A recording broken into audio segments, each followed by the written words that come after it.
नवपद ओली जी आराधना का आज 7वां दिन है। आज ज्ञानपद की आराधना की जाती है।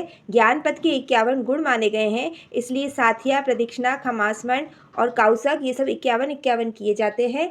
आज ओम ह्रीम नमो नानस से इस मंत्र की 20 नवकार वाली का जाप किया जाता है। ज्ञानपद का वर्ण सफ़ेद है, इसलिए आज एक धान चावल से बनी वस्तुओं से आइबिल किया जाता है। बाकी अन्य सभी डिटेल के लिए आप डिस्क्रिप्शन बॉक्स चेक कर सकते हैं। वर्षों पहले की बात है, आज से लगभग 11,86,000 साल पहले हमारे 20वें तीर्थंकर श्री मुनि सुव्रत स्वामी भगवान के शासन काल में श्रीपाल राजा हुए थे। बचपन में ही पिता की मृत्यु हो गई थी और श्रीपाल के चाचा उनका राज्य हड़पना चाह रहे थे, जिसके लिए वे श्रीपाल को भी मारना चाहते थे।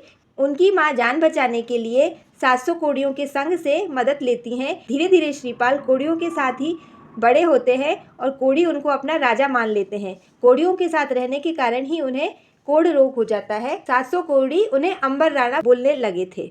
उधर दूसरी ओर प्रजापाल नाम के राजा थे। राजा की 2 बेटियां थीं, एक सुर सुंदरी और दूसरी मैना सुंदरी। दोनों ने अलग अलग गुरुओं से शिक्षा ली थी। शिक्षा पूर्ण कर राजा ने उनके ज्ञान की परीक्षा के लिए अनेक प्रश्न किए, जिनके दोनों ने बहुत ही सटीक उत्तर दिए।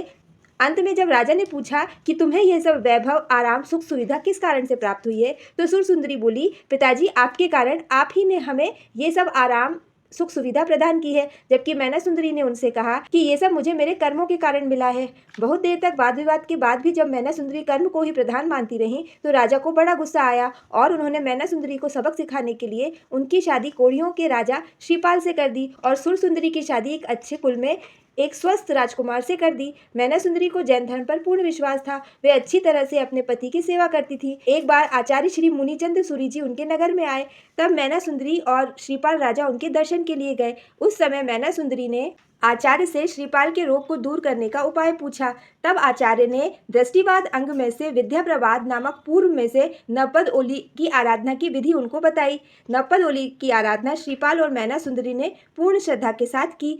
प्रतिदिन मैना सुंदरी सिद्ध चक्र यंत्र का स्नात्र जल राजा श्रीपाल और 700 कोड़ियों पर छिड़कती थी, जिससे ओली जी पूर्ण होते होते राजा श्रीपाल और 700 कोड़ियों का कोढ़ दूर हो गया था। नवपद ओली जी की आराधना से ही श्रीपाल को हर चीज 9 के अंक में मिली। श्रीपाल ने 9 कन्याओं के साथ विवाह किया, 9 राज्यों को जीता। साथ ही उनके पास 9,000 हाथी, 9 लाख घोड़े, 9 करोड़ पैदल सैनिक, 9,000 रथ और 9 पुत्र थे। और साथ ही साथ उन पुत्रों के साथ 900 साल तक जीवन व्यतीत करने के बाद वे 9वें देवलोक में गए और आगे 9 भव पूर्ण करके वे मोक्ष में जाएंगे। वीडियो पसंद आए तो वीडियो को लाइक और शेयर करें, चैनल को सब्सक्राइब करें। धन्यवाद। जय जिनेंद्र।